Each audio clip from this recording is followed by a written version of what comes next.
Hey guys, this is Matt from Dinosaur Pileup, and you're listening to the Blues Hockey Podcast.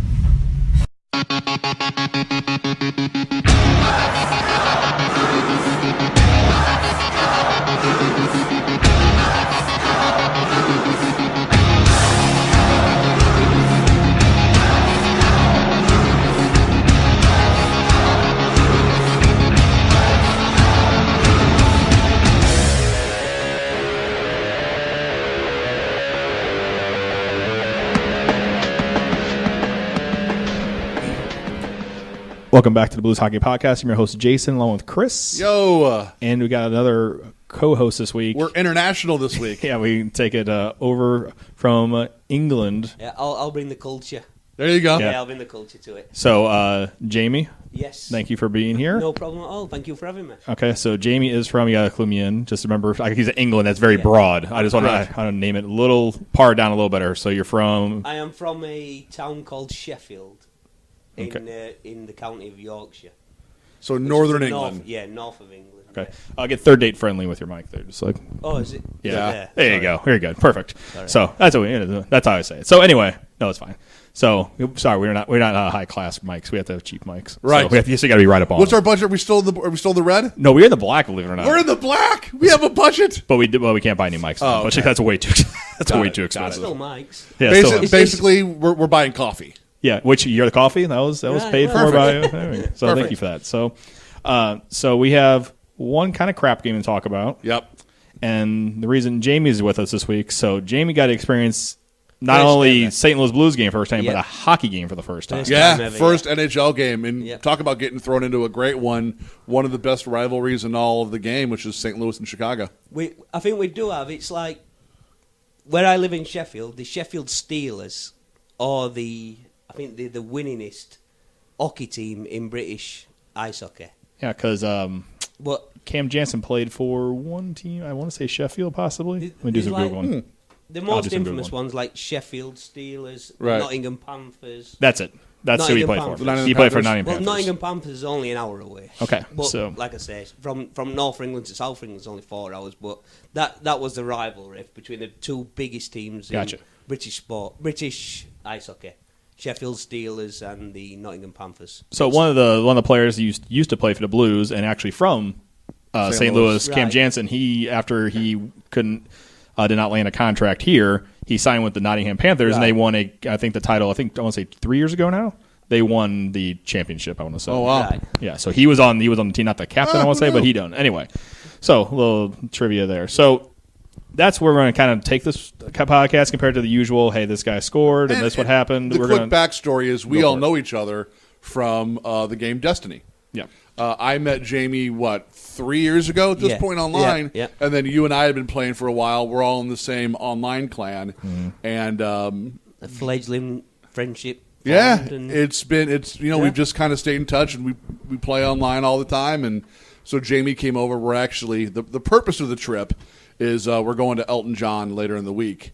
But I was like, if you come over a couple days before, I was like, there's a hockey game that I have tickets to. And Jamie's a big sports guy. And it's been one of those things that, since we've become friends, he keeps an eye on the Blues scores because he knows that I'm a fan and things like that. So I was like, dude, come over. I'll throw you into the deep end for hockey, and we'll go to Blues Blackhawks, and you'll get to see what NHL hockey, hockey at its highest level is really all about. Yeah, it's hockey on a Saturday, too, so that's kind of like I would say, St. Louis tradition type thing. This time of year, hockey on a Saturday night's kind of like a big deal, especially with no football now. It felt like a big occasion. It was a tremendous occasion to be at. I'll say what did surprise me there was a lot of Chicago fans there as well. Yeah, and that's happened, I would say, ever since the Hawks started winning again in 2010. Yeah. This rivalry has picked back up, and I think it's great for both teams. And St. Louis people will get upset that the Blackhawks fans will wait for people to sell their tickets online and buy them. To me, I don't care because the quickest way to shut them up is to do what we did last night and beat the piss out of them. Correct. But yeah, it's not uncommon when you look at St. Louis, Chicago, St. Louis, and Nashville even, regardless of those three markets, be it in St. Louis, in Chicago, or in Nashville, you see a good split of home and away fans in all three of those arenas. Yeah, so You want to get into that. So first off, let's go into news this week. Okay. So nothing really happening except for a couple of guys working their way back. Robbie Fabry, Nikita Soshnikov. Yep. Good job. I know, thank you. Well done. And Carl Gunnarsson all got assigned to San Antonio, which is the minor league team that's for the Blues, to basically go get conditioning. So they're going for the weekend. So they're actually playing, or as we speak, I think it just wrapped up. They're winning 2-1. Right. Which is because the Blues don't play until November 1st. Yeah, Thursday against the Vegas Golden Knights. I'm familiar with them. Yes. So that's about the only round of news that's kind of going on. Injury-wise, we'll talk about that coming up. Yep. But nothing else really kind of happening. We kind of talked about how Robert Thomas was getting sat last game. Yeah. He worked his way back into the lineup last night. I thought it looked pretty good. decent. So Oscar Sundqvist, who was hit at the, I will say, to the headshot by Tom Wilson. That suspension was upheld by Gary Bettman. I mean, they needed to send a message with him. That's a dude who's a repeat offender. He can now appeal to a third-party arbitrator. So that means basically somebody outside is going to come in and look and see if the suspension is worthy. I think that's worthy. And I'm not just saying that because he hit a Blues player. At some point, you've got to stand up and say this is not permitted. Essentially, this is a guy who's made a habit of going full speed into people's heads and knocking them out. Right. And this is the third time he's done it in 2 years. Basically, third time, and he's the second time in 26 games he's been suspended. Yeah, for hits that are questionable. The first time he got a 5-game. I think it was 3. It was 3 games in the playoffs last. I don't have them all in front of me. Right, there was playoff games, and basically they jumped it this year. And he hit one of our guys in the preseason, and they suspended him for 20 games, which is a quarter of the season. Yeah, which is a good chunk compared to it's the third highest ever suspension in NHL history. But this is a guy who's now showing a pattern of behavior of aiming for the head. Yeah. Don't teams become aware of it though, and then, like I was saying to you yesterday, like an enforcer role, right? Where you basically go up to them and say, "Listen, you mess about, and you're in trouble." I mean, they do. I think the problem is when you're talking about hockey, the game moves so fast that if I'm going this direction and I go to move, I may not notice that you're right here. And if I go to turn and you've already targeted me, there's nothing I can do. That hit's coming. Yeah. And then if he does it intentionally, you're right. If he does it intentionally, though, right? Oh, if he does it intentionally, the benches are going to clear. Yeah. But I think the last, I would say, 5 years, I would say 4 to 5 years, the role is diminished compared to used to have a guy that was. His job was to beat people up. Yeah, basically, you had a guy who only played 5 or 6 minutes a night. He'd go out there and, stereotypically, a guy who couldn't skate that well, but he's a big burly dude. So he'd go out there and basically patrol things, and something would happen. He'd be out there. He'd beat the crap out of somebody, go to a penalty box, and he did his job. Yeah. Right. The game has moved slowly away from that, and there's still some guys out there, but there are. In your opinion, does that make for a better game of hockey? It depends on what you're looking for. That's a can of worms. Personally, I like it better because I think that when you have more skill on display, it makes the game faster and there's more scoring. You don't have a game that gets ground down to a halt because it just becomes penalty after penalty after penalty. But from an outsider's view, speaking myself, I always thought that was part of the game that you intentionally go to watch. Well, and it is. There's a physical part. There is the old joke that I went to the fights and a hockey game broke out. And there's 100%, and there's a lot of people in St. Louis who hold on to that belief. And some of the most beloved players in Blues history are players whose job it was to go out and beat the crap out of people. Is that like you were saying yesterday, Chris? Is that an influence of foreign players coming I think it's the European influence in the game, 100%. Russian and European. The Russian and Scandinavian Swedish influence in the game, yeah. And then, St. Louis is very blue collar. So Worker party. So a lot of you see a ton of people online, especially saying. Kind of thing going on in the Blues are not playing that well lately, so they're the coaches in question. So a lot of people are saying the new coach should be this ex-player who was an enforcer, this ex-player who was an enforcer, because he would beat the crap out of our players and put them in line. Right. And that's just kind of the mentality with some people in St. Louis, where it's just like I said, blue collar, you put your boots on, you go to work type thing. And that's kind of like defined Blues hockey for a really long time because there was never like a fast, skilled team you can really remember that was like. I mean, we had those players. We had players, but the definition of your team was always these guys that would be the third and fourth line guys, go out there, throw a lot of hits, wear the team down, and stuff like that. So that's where a lot of fans fall in love with those players. As was very commonly said by other teams, you knew when you were coming to play the St. Louis Blues or when the Blues came to play you that at the end of the night you were going to feel it and you were going to know that you played the Blues. They were heavy and they were big. Is that team situated or is that position? Because your defense, I always imagined your defensemen were that kind of role of enforcers, and then your wingmen were your flair. For the most part, I mean, you do have forwards that'll be enforcers. I mean, you look at... Well, you think most of our guys probably were. You think of, like, we talked about Cam Jansen, Tony Twist. Yeah. The most recent one was Ryan Reeves, was kind of like guy. So a lot of forwards. I think it's more of a team identity, I think. But you look back in the early 90s and you've got guys like Garth Butcher and things like that, like guys who not necessarily would drop the gloves, but like they were the guys who they would pin you to the boards. If you went after Brett Hall or you went after someone like that. Even somebody... for most of his career until he had to be like a quote-unquote number one guy, Barrett Jackman, who was one of my favorite players, who was a tough guy to play against and would drop the gloves on occasion to fight somebody. Even as a forward. Yeah, but even if there wasn't a fight, like when you came in and Barrett Jackman was on defense or Chris Pronger was on defense, you knew you were going to get hit. You were either going to get stapled to the boards or you were going to get put on your ass in the middle of the ice, one of the two. Yeah, so like I said, now it seems like the game in general is more towards fast and skilled. While there are some players and some teams that maybe try playing a little bit heavy game, but if you look, I think the NHL is pushing with rule changes and other stuff more of a skilled, high-paced game, so you can watch that and it's more. I think they're trying to bring in the more casual fan. Yeah, and it's just like, oh, look how exciting this is. Like when you watch like football, for example, or something like that, where it's like 10 seconds and then you're done. You got to wait. And 10 seconds you get done. Or baseball is very traditionally moving slow, and stuff like that. In your opinion, then, is that moving better or for the worse? I think for overall, the Blues yes. And the Blues, they're working their way. In general, in the NHL, I think it's making things. I think it's making it better for the casual fan, but I think at the same time, the very old school, not in my day crowd is getting hating it. Like it's the new generation. I think is liking it because this is a large topic. Much just flashier. Yeah, where it's like, oh, look at this row. Whereas you're like hyper focused, and then your focus is somewhere else. So trying to get you for the fast paced and lock on compared to. Should it not just be though what's best for the team and gets you a winning record? Well, I mean, at the end of the day, you have to build the best team. The problem that you run into is, and I think to an extent, the Blues got caught in this mode when the tide started to turn. Yeah.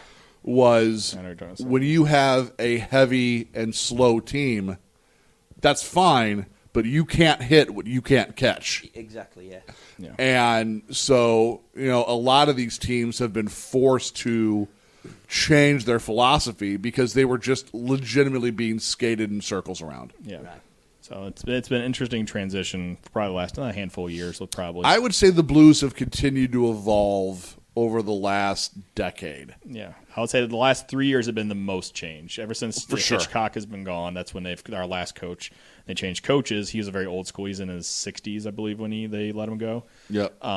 And he was a very, I would say not tough as nails, but a very defensive-minded and just kind of heavy team to play When against. the philosophy of the team changes, when you're fetching a new coach, if it's like European sports, you still need the players to implement which is what they're working on. Yeah.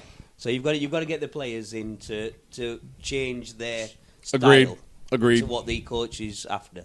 I agree. And has that worked out well? Or? They're working their way there. They're working their way. This season's been a little rough. I think that's part of the problem this year. Well, I've only took in the one game, but from what I've seen, I'm an avid Blues fan now, to be fair, and I've only watched one game. Yeah.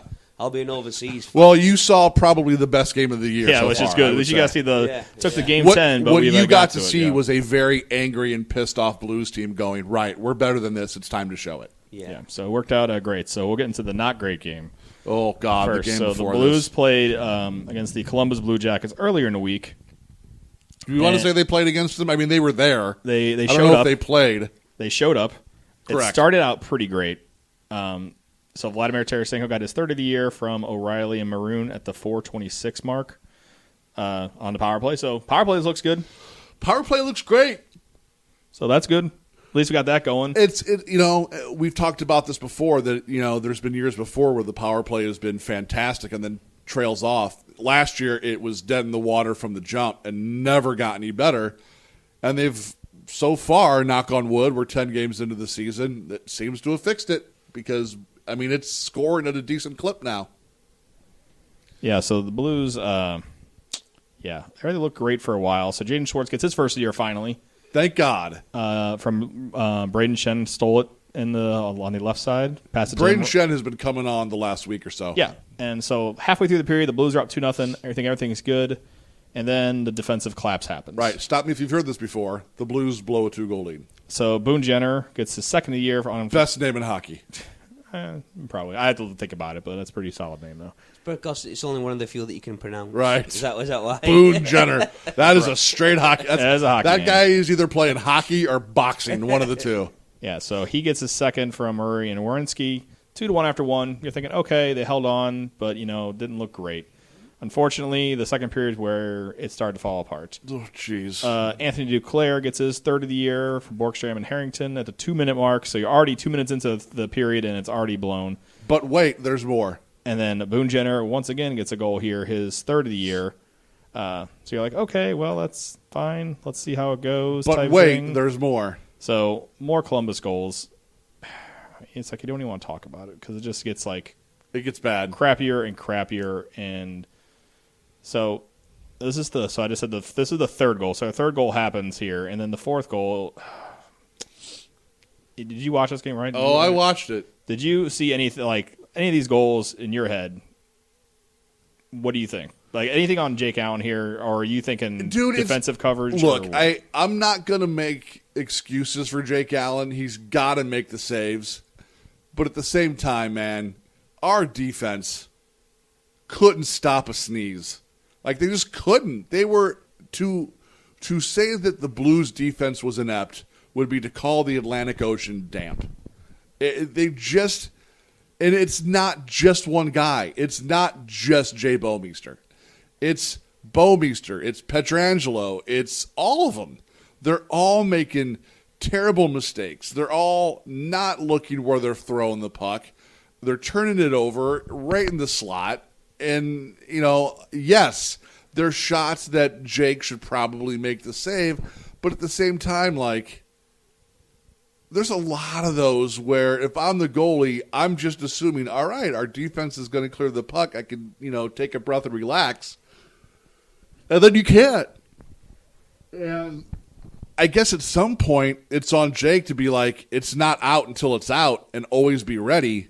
But damn, man, the defense is doing no favors at all.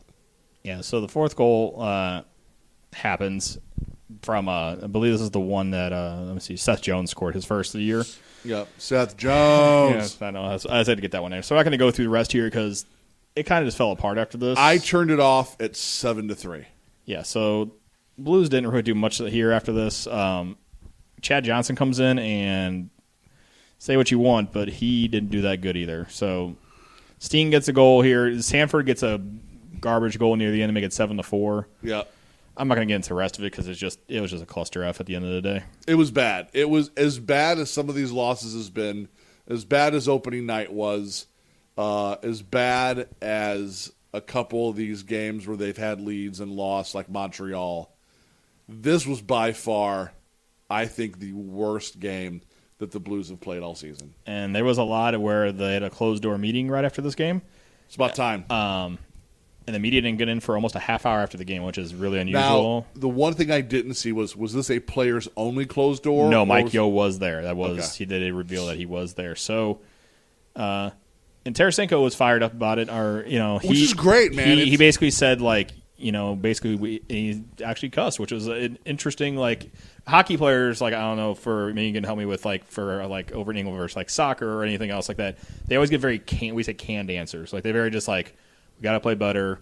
We got to play a 200-foot game. We have to do better on our end. And they always say that. And when a player actually says something different, it's actually refreshing. Yes, yeah.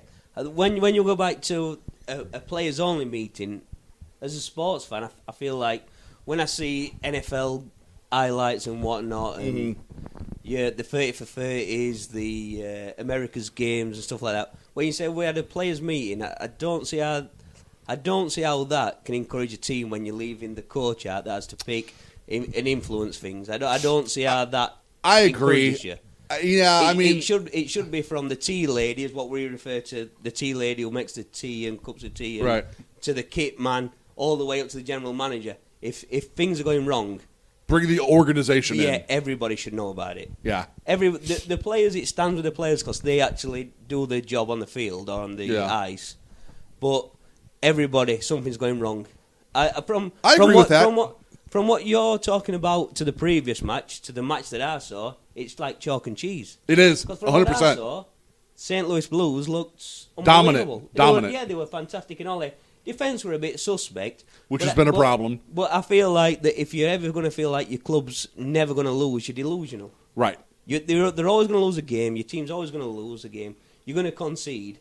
But at least on offence, they look fantastic. They did. They tend to pulled up a fantastic save when we got there. Yeah. He let one in and then he pulled off a fantastic save. The offence looked absolutely amazing. Yeah. The defence, from what you've seen, it's like they were adept at doing anything. The previous game. This game, like I said, they were suspect, but they did a job. But they got the job done. Yeah. It's fine conceding 3 if you're scoring 7. Right. But if you're conceding 3 and not scoring any, that's where you're in trouble. Right. Yeah. So we're going to get to the game now that you got to attend. So I'm going to run through goals super quick, and then we're going to talk about who else was at that game last night? Our good friend Rafi. Okay, there we go. Got it. So, all right. So, it started out well. So just where we get this clued in here, you guys show up a little bit later. We did. About mid-second period or so. His flight got delayed, so we missed all of the first and about the first 9 minutes of the second period. So you said it was about 4-2. We got there just before Kane scored the third goal. Okay. So we'll run through to that point, and then we'll talk about the goals that you guys see, and you can kind of give me your reaction to kind of the atmosphere and stuff. So start off well. Amazing. 18 seconds in, Ryan O'Reilly, who is the kind of big player that the Blues picked God, up. has he been worth every penny. He's a centre. He's yes. a centre, Yeah, he's the playmaker in essence. Yeah, and he's been scoring and doing basically everything that he's been advertised to do, which has been great. So his third of the year off this line is clicking the Perron, Sanford, and O'Reilly line. It's really good. So give me a little background on one of the guys that got an assist on him. He actually scored later on this period. Zach Sanford. So last season, he was kind of coming in as a young kid. We got in a trade a couple years ago, so he's going to try and make the team. The first 15 minutes of practice, he fell awkwardly into the boards, tore his shoulder. He's out for the year. Right. I was trying to remember. Is Sanford who we got for Shattenkirk? Yes. Yeah, that's what I thought. So he comes in this offseason, does all the work and stuff, comes in, then unfortunately, unexpectedly, his father passed away. So he missed most of training camp. And so they sent him to the minor leagues just to, hey, let's see what happens. Drills. Yeah. And then he played really well down there when the team wasn't playing well, and so they caught him up, and he has earned his way from being fourth line to now he's on the second line playing with the top guy we acquired in the offseason. Yeah. So I think it's a very good story so far. Doing fantastic. Yeah, not like just being there because and let's be honest, David Perron, we got the David Perron from Vegas. Yeah. That guy's playing out of his mind. Yeah. David Perron, I'm sorry, fan favorite David Perron. There you go. This is the third time he's been with the St. Louis Blues. Right. He was drafted by the Blues, then traded to Edmonton. Then ended up in Pittsburgh, re-signed as a free agent. Then last year, Anaheim, then Pittsburgh, then St. Louis. Other way around. Or was that the other way around? Other around Pittsburgh, Anaheim, go. Okay. And then we lost him last year in the expansion draft to Vegas. He was a free agent in this past season, came back for a third time in St. Louis. Yeah, so he's had a very interesting story that he's only signed a contract with the St. Louis Blues. But he's played for five teams. Right. Which is a kind of interesting little trivia about him. Has it ever been his decision to leave the Blues? No, that's the thing. That's the thing that he kind of said when he signed this time. He's like, I've always loved this team and loved this town, and he has a child now and a wife, and he's like, I want to raise my kid here, and that's why I decided to come back here. Yeah. So it's kind of like, I was like, and he's been fantastic. Yeah. His big knock when we first drafted him, the team was not good, and he was a very high draft pick, so he got thrown in to the deep end being one of the few guys with skill on a team that was not very skilled. Yeah. And he developed a very selfish style of play with the puck where he just wouldn't pass. He would hold the puck forever, and sometimes he'd score, but a lot of times he'd get the puck taken away. He has turned into a guy who knows what his skills are, what his skills aren't. And this tenure in St. Louis, granted, we're 10 games in, but this David Perron is fantastic. He knows when to give up the puck, when to pass, where to go when he doesn't have the puck. He doesn't just I want to say I've only seen one offensive zone penalty in 10 games, which is another thing he was well known for. So yeah, he's been fantastic so far. Yeah, so I can say that much. So the games are off well. Patrick Kane comes back with a, let's say, questionable goal. Yeah, from Jake Allen. Say what you want. I think it was very savable. Yeah, I agree. Sanford comes back off. We just talked about a great play by O'Reilly and Perron, who Perron found Sanford wide open. Wide open. He scored. Unfortunately, this is the other miscue. Our captain, Alex Pietrangelo. This is at least the third or fourth game in a row where our defensemen have made an extreme gaffe in the defensive end, and then less than 15 seconds later, it's been in the back of the net. Yeah. So it's been a. So they Nisimov ties it. So 2-2 going into the second period, and you're like, crap. Here we go. Yep. Yeah. So Vladimir Tarasenko gets his fourth of the year. Beats him on the short side, too. Short side with a Maroon standing in a... Great screen. Yeah. So, I saw the highlight when I got home last night. Yeah. So then Tyler Bozak gets a goal here off a really good pass from Oscar Sundqvist. Yep. Great. And as we got there, unfortunately, you got to see the Patrick Kane goal. So 4-3. He's good. And I hate him, but he's good. I said that to you, didn't I? Just from what I saw, he was the standout player I felt for Chicago. He was noticeable. He's ridiculously good. Yeah, he is. I hate him until it comes time for international play and he's on Team USA, and then I like him.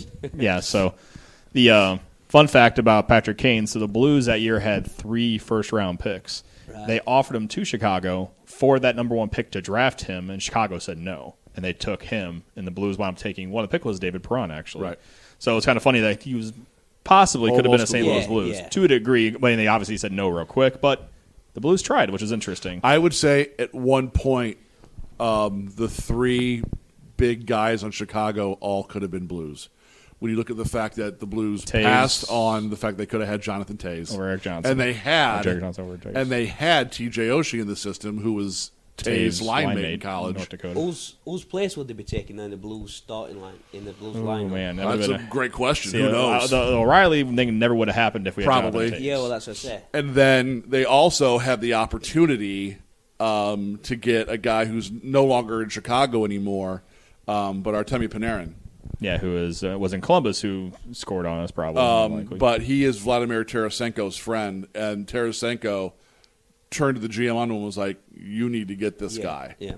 And then the Blues didn't do it. Chicago drafted him, and he's been fantastic. Yeah. So interesting how that could have turned the tides. But again, the woulda, shoulda, coulda game. Yeah. Would you prefer any of those at St. Louis instead of the starters or the positions that? I'd take Patrick Kane. I'd take all 3 of them, honestly. Would you? Oh yeah. If compared to what we did, it would. I would want to see how it would change the lineup. I mean, that being said, Pat Kane and Jonathan Toews alone, that's 3 Stanley Cups. At least possible. You never know how things would have worked out, but you have those 2 guys, really good guys. I mean, that's the backbone. Because let's be honest, with all due respect to Duncan Keith and Brent Seabrook and Corey Crawford, even you can say our defensive players are as good as theirs. If you gave me those 2 guys, Kane and would that solve your goaltending problem? It wouldn't solve the goaltending problem, and that's always been the million-dollar question. The revisionist history, when the Blues played Los Angeles years ago, it was a very low-scoring series, and they just couldn't score that big goal. Right. If they had those 2 guys, or one of them that could actually, push to actually get a goal or a tying goal. There's a lot of games where 2-1 or 1-0 or 3-2. Right. Getting that extra goal, like we had those guys who are high caliber players, you never know. So unfortunately, that's just how things work out in Blues history. Sure. So finally, 4-2. You guys are there. Yep. You guys see the Kane goal. So Kane scores. Yep. So before we get into all the good stuff, so general, you get into a first time to go in, walking into a hockey game, seeing the arena. What do you think of? So the arena, I don't know if Chris has filled you in. They did a lot of upgrades this offseason, a lot of new paint job, new seats, new beer garden, new all this other stuff. Yeah, so I'll be totally honest. I was impressed with the arena. I'm impressed with St. Louis, to be honest. I found it a fantastic place to be in. I enjoy. I've not met a bad person yet. It's been lovely being here. The arena was fantastic. The hockey was fantastic. The people have been brilliant. Yeah, it was everything. I were a bit suspect, to be fair, about coming into an ice hockey game. Never been to one, and I can't wait to come back. Yeah, it's fun. I honestly cannot wait now to come back and watch another game. But like you say, if it were a stalemate, 0-0. Right. I might not have had the same opinion, but I got to see in a 1.5 period yesterday. I got to see everything. You really did. I got to see good defense, poor defense, good offense, poor offense, a fight. Yep. Yeah, you got to see a quick fight at the end, too. We got to see everything. You really did. Yeah. In about 28 minutes of play, you got to see everything you could see in a game. For basically a typical NHL game. So, which is something I think the NHL would like to hear. So it's like 100%. They kind of got 4-3 goes into the third period. Yep. Vladimir Tarasenko gets the goal in front of the net where Braden Shen goes tumbling over the top of him after the goal. Yep. So, do we want to rewind to the end of the second period? The save, excuse me. Let me rewind that. So, the first big save, I guess, that Jake Allen made, I guess you could say throughout the game, huge save. It was a fantastic save. Yeah. Unfortunately, he got clocked by Zach Sanford coming back. Yep. So, obviously, with us being in the arena, we didn't get to hear anything, and I've been so out of the loop. Editor's note. We got up this morning and went straight to the Anheuser-Busch Brewery and came straight from there to here. I haven't really followed up on anything. Did he leave the game for concussion protocol, or is there a legit injury? They said injury and upper body injury. Obviously, you could not see the replay, but he was going off the ice and kind of close up in his mask, and his eyes were he was blinking, trying to get his senses. You can tell. He was good by himself off the ice, okay, but they showed him going down the hallway, kind of like a little wobbly. He had two people on each side holding him. Really, and he was. That's unfortunate. He looked in bad shape going down I the was hall. hoping that it was just precautionary. That's when I was like, yeah, he's done for a while. Like I would be surprised if we see him for the Vegas game on Thursday. I would think so. I would see Ville Husso coming up possibly. Got it. So huge save there. You got to see the guy the Blues make kind of like a goaltending change. Unfortunately, the kind of change was an injury. We had a couple of them due to poor play so far. Right. But Chad Johnson comes in. Looked great. And I have to admit, the Blues defense locked it down in the third period. Boy, they really did. They only had about one shot through the first 8 minutes of Chicago is. They didn't really get much pressure until they pulled the goalie. I can't remember who it was with about 11 minutes left, I think, came in on a partial breakaway. I want to say Nisima, but my memory might be wrong. It could have been. And I don't remember who it was on defense either because I've been drinking. Yeah. Poked it away from him and just played it perfect. Oh, that was Vince Dunn, the one he kicked it away from him? Yes. Yes, that was Vince Dunn. Just played it perfect. And I was where has this been? Is that when I said you even got soccer skills? Yeah. Yeah. So some good play there. So Vince Dunn continues to play well, even though he got sat before. I thought he's been great. So 5-3, we're going to. So the goalie's pull with about 3 minutes left. 3.5 minutes left. A little high tension. They try to build. We watched that, but I didn't feel like even though they pulled the keeper, the goaltender, I didn't feel like they put Blues under that much pressure. Oh, well, you're not a Blues fan then, because it worried the hell out of me. It didn't feel like to me. They had a couple. They had a couple of chances, but by and large, they didn't have anything that I thought was a massive scoring threat. Yeah. But as soon as I thought a goalie pulled, it's one of those things where Chris mentioned he says this is where we crumble. Yeah. and that's unfortunately where our mind goes as Blues fans. Yeah. You go to the negative. Two things that you can count on with the Blues. If the other team pulls their goalie, they're going to score. If we pull our goalie, they're going to score on us. Yeah, so it's kind of like what happens. But amazingly, Alex Pietrangelo gets the puck. Right in front of us, by the way. Yeah. Right in front of where our seats were. I kept looking on replays trying to see because I know where your seats are at. So I was kept trying to see if I could see you at all. But obviously with the sea of blue, it's kind of hard to kind of see that. I mean, he was right in front of us, right in front of that dot. I mean, to the point where when he shot it, we could see it curve in midair, and I was like, that's going in. Chris called it while it were off the ice. Yeah. It started to go left and just turned in, and I was like, that's in. Yep. Boom. So and Pietrangelo was his first of the year, so hopefully that helps him because he's struggled so far. He is. But surprisingly, the Blues aren't done, which is kind of the amazing part. The Blues get another power play, and Steen just kind of golfs it, but just like, hey, look unloads. what I found. Yeah. Just unloads from the slot in phrasing. And sorry, I just threw myself off by saying that. So that's all right. But so Steen gets a goal, 7-3. You get to see a winner, which is I'm kind of happy when Chris said you were coming in and we kind of planned this and everything. So I was really told Chris going into this week, I said, I really hope they play well for him. So he gets to see like a really good game. Yeah. And everybody's like in a good mood leaving. So you got to see the atmosphere like as they're leaving and kind of see how that is. I don't know how it usually is, but like I said, St. Louis has been brilliant. The people have been fantastic. The atmosphere was fantastic. And St. Louis winning just only... Yeah. The Blues winning only just made it a bit more special, but I think I'd have enjoyed that regardless. The Blues I'd have enjoyed all of it. The Blues have thankfully done a lot of winning the last 3 to 5 years, but this year so far it's been few and far between. And coming off the last game against Columbus, I think a lot of people came into this game ready to hammer nails into coffins. What was the difference then? Why was he so inadept for the game? That's the $1 million question. Because from what I saw of him and my limited knowledge of ice hockey, they looked world beaters. They looked fantastic. I have always said that there is nobody that can beat the Blues better than the Blues themselves. Right. And I don't know what it is. And we talked about this a little bit in the last podcast that, this is a team that I'll go back the last decade, back to the Davis Payne era. That they have changed numerous coaches. They've turned the roster over a couple times. It's the same problems year after year. It's a culture problem. And it's obviously to the point now where it's a culture that supersedes any one player. And I don't know how you fix it. And what's funny is we had, a few years ago, we signed a guy in free agency as a center who was a native St. Louis, and his name was Paul Stasny. And he came in and he noticed it right off the bat because the Blues hit a rough patch. And it wasn't a long rough patch, too, which is no, it wasn't. And he said games. in the media, and it was very true and very telling. He goes, "I've never been part of a team that takes every loss so personal and so devastating." Yeah. And I don't know if it's because you're dealing with a team is that pressure put upon them?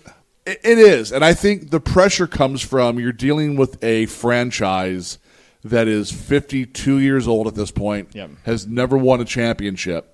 Hasn't sniffed a championship since the early 70s. Right. They went to the championship round their first 3 years and have never been back. Right. So I think that much like in baseball, you talk about the Red Sox and the Cubs, and I think, as much as players say, oh, that doesn't mean anything, the pressure's not there, it's there. You want to be that team that delivers the championship. What was the pressure put onto them by, though? The fans, I think everybody. I think it's the organizational thing too, where obviously it's always your goal, but I think in St. Louis especially that they built a team that's been, like as Chris said, in the last 10 years, has built a pretty good, like after we kind of bottomed out in 2006, 2007 was like our worst year, 2005 maybe even. Yeah.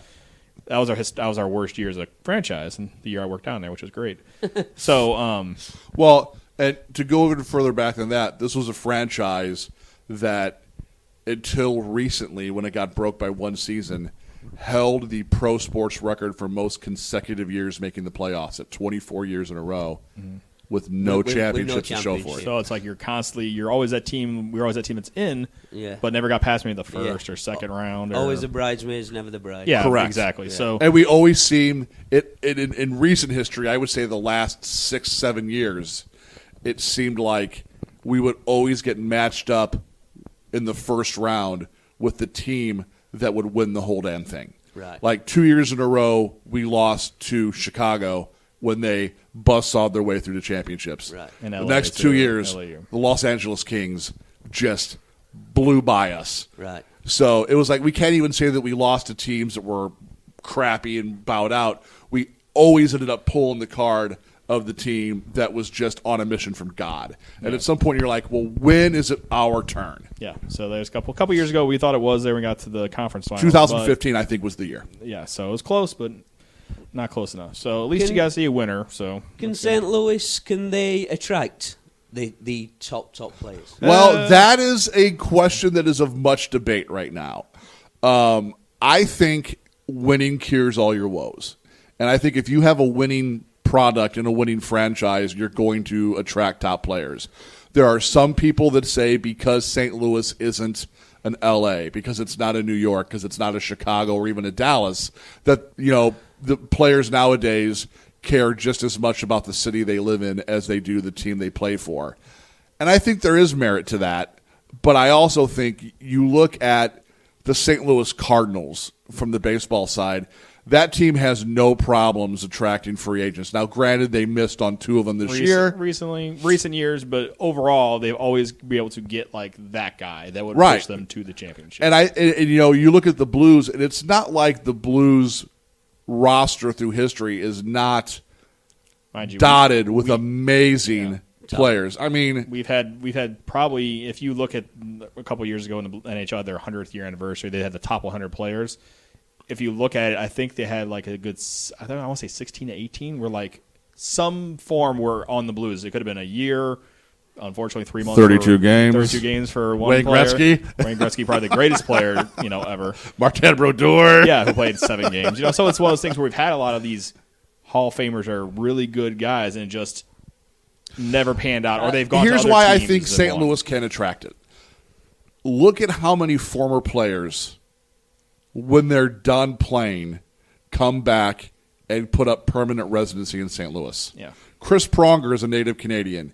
He played everywhere from Hartford to here to L.A., Anaheim, to Philadelphia, Edmonton, retired, moved back to St. Louis. Yeah. So because of that, I think that, yes, St. Louis can attract top-tier talent. Just depending on, like you said, winning is the key. I think, so. I'll reference another American sport in basketball, like you got LeBron James. Right. Yes. Best player in the NBA at the moment, would you say? I would say easily. Easily. Yeah. But if he hasn't got the other players around him, agreed. He can't win. Which right now, I think it's I haven't really paid that attention. They've been kind of wonky so far. I don't think they've won yet, have they? LA? I think they've won. I think he's 1-3. I know they're struggling. I know. I haven't paid that close attention. Yeah. So, well, the NBA, the Western Conference is stacked. Yeah. That's a different story. But yeah. But I mean, to bring your question around. That's what amazed me. Sorry for interrupting, but that's what amazed me yesterday. I didn't realise how big a roster, a bench were in a hockey game. Mm. So there's 5 players. There's 5 on the ice plus a goalie, and then obviously the goaltender. Yeah. The interchanging 5 players, apart from the tender. The goaltender, the goalie. Yeah. I didn't realise how many players were actually sat on the bench waiting to interchange. I never realised there were that many players. Yeah, I mean, if you play 20 minutes, that's considered a lot. Yeah. So our top defenseman plays like one of the top 5 minutes in the league, and he's around between 24 and 27 minutes a game. Right. Well, I think one guy does almost 30 minutes, which is literally half the game. That's ridiculous. At the speed it was played at yesterday as well, from what we saw, the speed you wouldn't be able to keep that up all game if you were a single player. Yeah. But it were intense and great at the same time. So a couple questions about your experience there too. So talked about the atmosphere and stuff. So what do you think of like the atmosphere compared to? I'm being stereotypical here, and I apologize if I am. No, it's all right. But like compared to a soccer, like a Premier League match, like a Premier League. If you were watching that, like is it? Like, that's a whole nother level. That's a whole nother level. But like compared to, obviously, it's a lot smaller scale because I know for a soccer match, it's a lot bigger scale. Obviously, it's a lot smaller scale. It's a lot closer. Right. So you'll never get that close to a professional football game, soccer game. You'll never get that close to it. The atmosphere I thought it was fantastic. Yeah. With it being a smaller enclosed area, you didn't have somebody behind you slating a certain play like you do in soccer games. That was terrible. It's terrible. It seemed like a atmosphere that produced a winning team. Everything was positive. But I don't know if that's just because of the way they were playing. It helps. It helps. If I were there and they were losing 4-0 or something, if you're there Thursday, it might have been a different story in the third period. Yeah, they got booed off the ice Thursday night. Yeah, we went to the home opener, the opening game of the season, and they got booed off the ice. Like they were, like when the goalie made a very easy save, the crowd mock cheered our goalie, which that was another deal. That's how bad it was. I think every fan could realise as well, if a team's playing well and they're trying to give everything but they lose, there's a difference between them seeing... That is 100% correct. And then a team, the fans will still stay behind them. Correct. Yeah. Especially what I've realised with people from St. Louis. I feel like if they tried, they gave their best, dude, people would still stay behind them. You got it. And that's when we went to the home opener, the team we played, the Winnipeg Jets, is a team that is a critic favorite to possibly win the Cup this year. Right. And Jason and I had talked, and I was like, I don't know what to expect tonight, man. I was like, we could really just get beat down. Which happened. And we did. We lost 5-1. But I think, for the first half of that game, it was a 1-1 game, or a 1-0 game, rather. And it was great. But you saw the floodgates open, and the team just stopped playing. Yeah. And that's when the crowd turned. Yeah, when they collapsed in game. It's like I don't mind losing games, especially games to better teams. Yeah. But when you're getting paid as much as you do to play a child sport, and when you're asking me to pay as much as I do to come to the game, buy concessions, park the whole 9 yards, I don't care if you're winning 6-1 or if you're losing 7-0. You better get out there and skate and try. Yeah, yeah.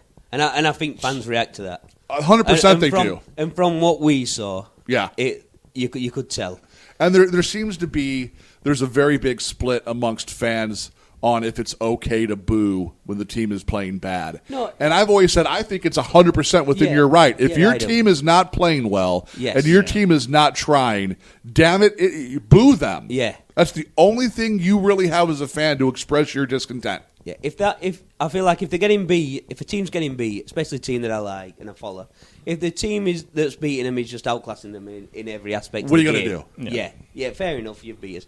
But if the team just caves in and lays down, that I don't accept. Yeah, exactly. That I will boo. Yeah. But I think that's just worldwide. Yeah, I agree, and I think you said that well, and I don't think either of us have actually said that over the years. Yeah. And that's the difference. Like, if I watch the Blues played 60 minutes, and I can tell that they're trying, and they're just getting beat by a superior team, fine. Yeah. Okay, we got work to do. Yeah. But when you watch a team just cave in and stop, that's where the boo birds come out. Which kind of seems like the issue's been this year when we've had games that have gotten. Unfortunately, it's been a lot of different things this year. It's been like, well, our defense has been kind of like our big deal for years, where we were very good defensively. And then now this year, like, this is the first game I think that we've had under 4 goals in a while. Yeah. So it's been a rough go for the first 10 games. And from what I saw from yesterday, them two forwards in particular that we saw, they seem to a different class. They look good. Kane and Taze are brilliant. And they look really good. But then once the defense from the Blues got to grips with him, they seem to cage him all right. Absolutely. Yeah, from my limited knowledge of the sport, they seem to handle him all right. Yeah, I want to say the third period is the first time this season where the Blues they locked things down. They really did shut it down. Made adjustments, which can't be said in the first 9 games where they really they stuck with what they were doing and it wasn't working and it got worse. Yeah. This time it seems like something changed and they actually did the players do something? Did our coach do something? I couldn't tell you that, or did it all finally just actually work for once? As I don't know if Chris has cued you in, like this year, like last year we didn't make the playoffs, and a lot of people got very angry. Yeah. So they changed the roster over quite a bit this year. Brought in really young kids, brought in guys from the outside, made a big trade for O'Reilly, which we talked about. So we always talked about at the beginning of the season, is like a gelling thing? Are they trying to get the team to kind of mix together? Maybe it's going to take some time. Like a bedding in period for all players. Yeah. So we kind of think, is that it? Is it the system? I called it to a degree. I said if this game got out of hand the other way, the Blues got smoked, I think you would have saw the last game of our coach being the coach. I agree. I think our coach would have been fired. Have you all noticed as avid fans that the coaching tactics are spot on, or are they off, or are they? It's been different this year. They changed their assistant coach, was the defensive coach. And it's been as you can say, a struggle, but interesting. Have you noticed the difference in play? Yes. Oh, yes. Yes. Indefinitely. Yeah. The defense, especially because they changed to, instead of being like a zone kind of coverage, they switched to man-to-man, and you see how fast it is. And our defense is not super, let's say average speed. They're not slow, but they're not fast. Yeah. Them forwards were nimble. Yes. So which is a problem. Yeah. So it's been interesting. So hopefully maybe the system is going to maybe adapt a little bit and change, or maybe the players are going to kind of rework it or whatever. So we'll see how it goes. Do you feel like the players that you've got, the defensive players, are able to play man-to-man coverage? I don't know if they're able to play. I mean, no. I'll flat out say no. The record right now would say no. I think we have a very good D-core. I just don't think that the system that they're trying to make them play suits their skill set. Yeah, right. We have right now we're 3-4-3. So, getting better. They got it. This is a second game of a 7-game homestand. Yeah. So So this is kind of a make or break it type thing. I agree. This goes until mid-November, so they're home for quite a bit.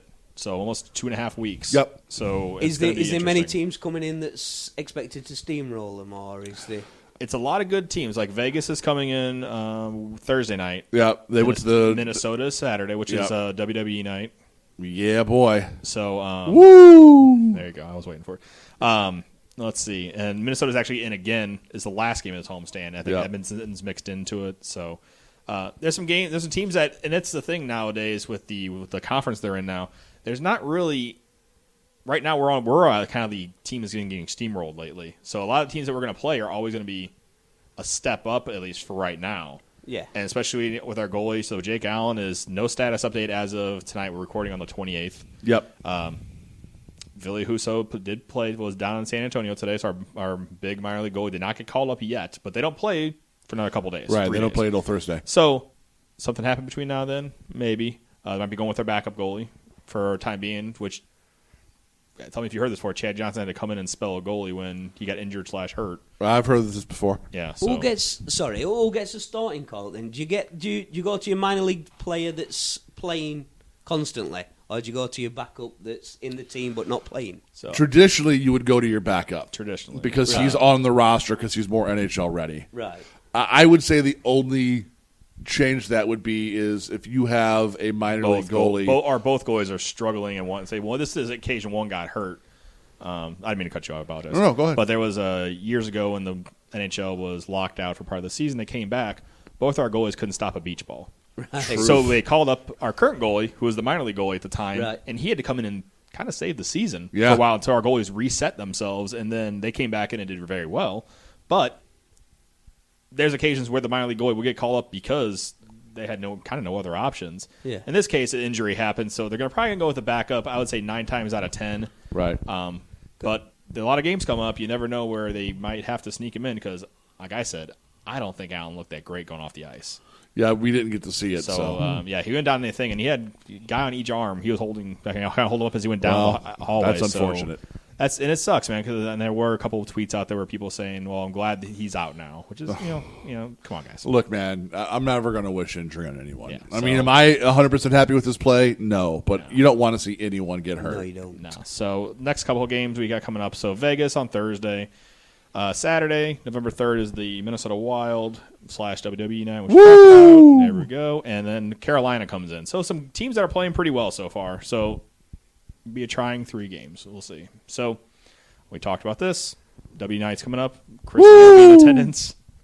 And I did see this. So side note, they announced who the WWE person is going to be. Oh, who is it? So not on the roster anymore. Not even commentating anymore. Jerry the King Lawler will be the WWE personality there. That makes sense. That's fine. He's just going to be there. Like, it's not a big deal. So, all right.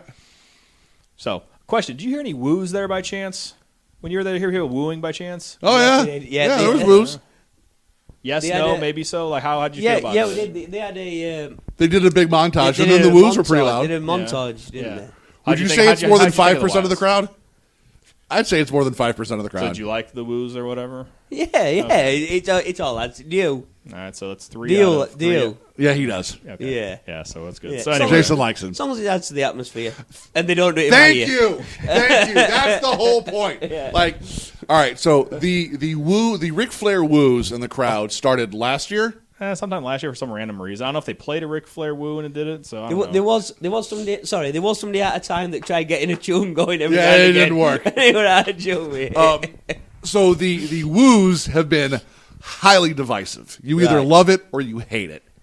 The biggest complaint is that, and I concede this, it's true, is that it seems like once the woos start, they randomly pop up all over. They don't stop. Yeah. And they come up at odd and random times. And I get that. Here's the thing, though. If you've ever been to a Blues game, there's always that random a-hole, I don't know what section he is, who's got the plastic horn, who feels the need to start a Let's Go Blues horn chant every 30 seconds. Yeah. I get it. I get it. You brought your horn. You want to play your horn. Yeah. Bruh. It doesn't need to happen every 30 seconds. Yeah. But, I get that some people like it, and I get that it adds to the atmosphere, so I'm cool with it. Yeah. I feel like that is how we need to approach the woos. Can they be annoying at times? Sure. Can they go overboard at times? Sure. Are people having fun? Yes. So stop complaining. I must admit though, I like the Wolves when it was somebody 5 seats away from me. Yes. It was somebody aside doing it right. constantly. That's it. I've never seen a city that, regardless of it being sports or anything, hates change as much as St. Louis. Yeah. Like You've never been to North England. Oh my God! If you try to introduce anything different and or new into this city, people look at you like you are Satan. And Not the one from Hoboken. no. Oh God! Sorry. And there's been a couple of changes this year in the in-game entertainment. It started last year, and it's progressed into this year. You would think, by reading social media, be it Facebook lounges or Blues Twitter or whatever, that the people in charge of in-game entertainment for the Blues want nothing more than to just alienate and piss off everyone in the crowd. And I was like, that makes no sense. And the fact is, like, it started with they decided to make a change in the in-game entertainment host. It used to be one girl, and then they tried to make it like a team of a couple of people. And then this year they basically just said, screw it, we're making the change, and it's this new girl. And people are acting like the Blues had it out for the old host, and it was their mission to wrong her and unceremoniously throw her out on her ass on the cold. And the fact is, like, these things change. In 2 years, no one's going to remember and or care. It's just how it works, man. Like, it's going to change. And the other thing is, it's in-game entertainment. What you find entertaining and what you find entertaining and what I find entertaining aren't always going to be the same we thing. don't match up the same. And you're never going to make everybody happy. Speaking about equality and sexism in game, we said when there's a break in play. Yeah. And then oh yeah. So I don't know if you noticed this. So the ice girls now have uniforms. They're not all girls.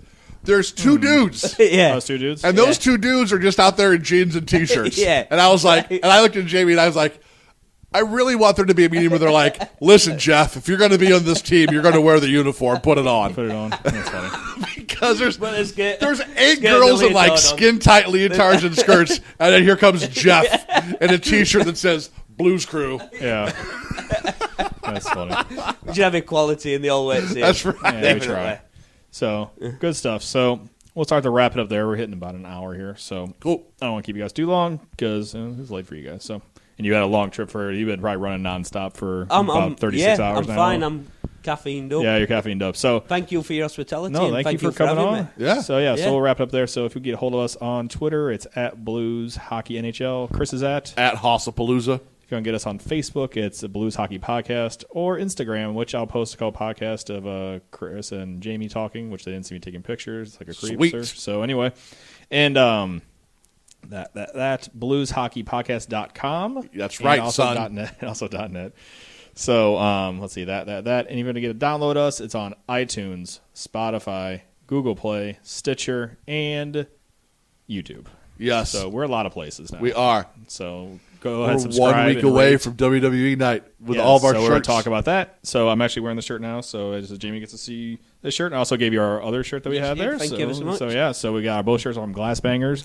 I would order those as soon as possible to possibly get them by next Saturday. What was the deadline date? Well, it'll be the 29th. Would be tomorrow, kind of like they said, just to make sure they get them in the mail and out. Just to make sure with transit and if there's weather situations. So hopefully if you're listening to this, you have ordered your shirt. I'm going to get this up as soon as possible. So if not, definitely up tomorrow night, which will be the 29th. If not, no. So if you're listening to this right now, pause, go order your shirt, come back. Yep. And they actually have a buy one, get one half off right now. There you go. Get both of them. There you go. Get the NWO and the Bullet Club. So, yeah. Trademark pending. Yeah, correct on that one. So, once again, Jamie, thanks for doing this. No, thank you. Thank you ever so much for your hospitality. So I hope you enjoy St. Louis. Yeah. We have a toasted ravioli if you haven't heard. You can try that out. Oh, we'll get some of those. Chris is, and I think I'll be joining you hopefully tomorrow, taking you to this place, very high class place. Very high class. It's called Hooters. Yes. Oh, it's French. It is. Yeah, I'm looking forward to it. It's very classy. Yeah, we'll get quiche. So that's not French. So once again, thanks, man. I appreciate it. No. So we'll wrap it up there. Big week ahead. Like I said, WWE nights. Woo! Yeah, we'll leave it at that. Thanks, guys. See ya. Thank you.